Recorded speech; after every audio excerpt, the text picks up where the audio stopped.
growing popularity and consumption of live sports has created new opportunities for advertisers to reach and engage their target audiences.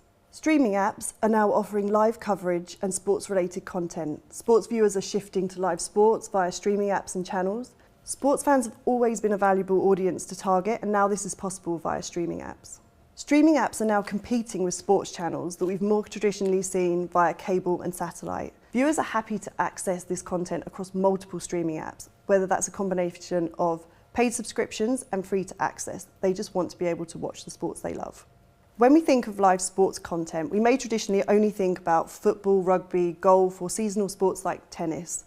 Streaming apps open up access to so much more, lesser known teams, leagues, and sports, and this is a great point of entry for building up a fan base and to build awareness about these sports, which in turn leads to a new audience for brands to target. Consumers are also interested in sports content that goes beyond live action.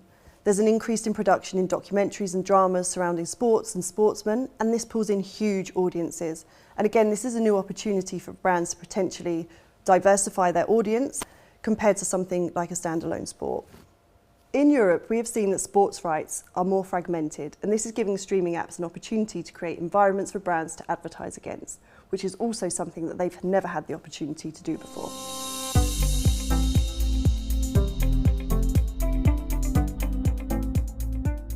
The role streaming platform plays in this ever-evolving media landscape for sports really comes into two separate areas.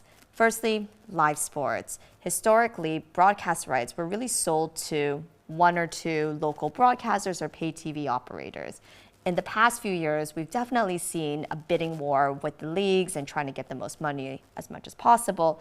But also what that means is you have a fragmentation of where the matches are going to be aired. Part of that is, if we look at the UK, it previously was one or two broadcasters or pay TV operators, but now we're looking at a minimum of 4, including streamers, where in one whole season, you would have 4 different platforms that you'd be watching all the matches across. Now, this fragmentation is great for advertisers because it means that they have such an opportunity and so many choices to be able to target in the right different sports moments.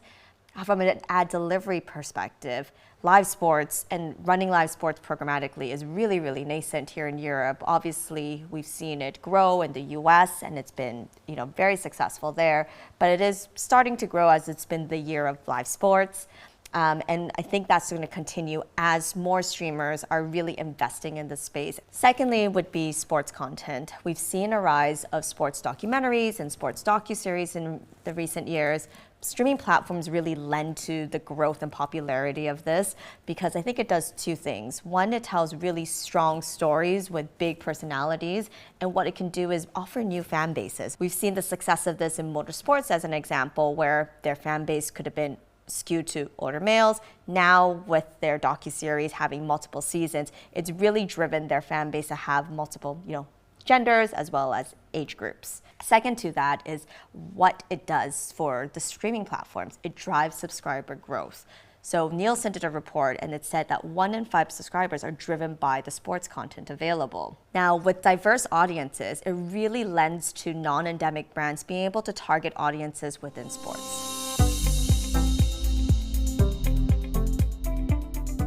Relationships with fans and sports teams have always been close, and this continues even as the fan base grows globally.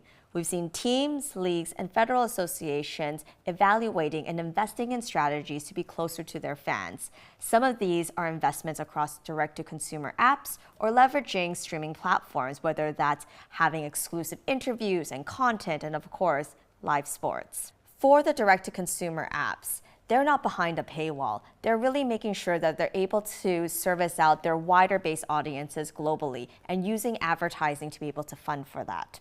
We are seeing this across football leagues and associations globally and especially around here in Europe. Additionally, some sports leagues and teams are starting to build out their own content studios, which are building and producing out these documentaries and sports docuseries that we're seeing. This means that they're able to have a strong presence with their fans all year round.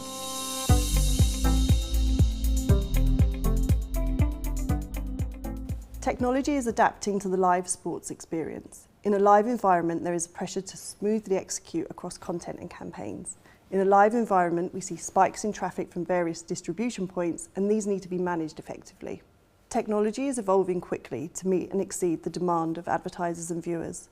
Programmatic tech is having to adapt to facilitate and optimise the surges in traffic we see when a live event is being streamed. It's also important for streaming apps, brands and viewers that the delivery is seamless and without delay or latency, so as not to damage any of the user experience. Magnite has developed Live Streaming Accelerator, which is a technology designed to help CTV publishers optimise their live inventory programmatically. Magnite developed this feature to improve timeout and ad response times, thereby helping publishers optimise the amount of ad break time they have to monetize. The opportunity with sports is huge, as there is a highly engaged audience to tap into. For that, you need the perfect ad break, and to create that, you need controlled supply and execution. For advertisers keen on increasing their reach, engagement and revenue, sports is the winning investment.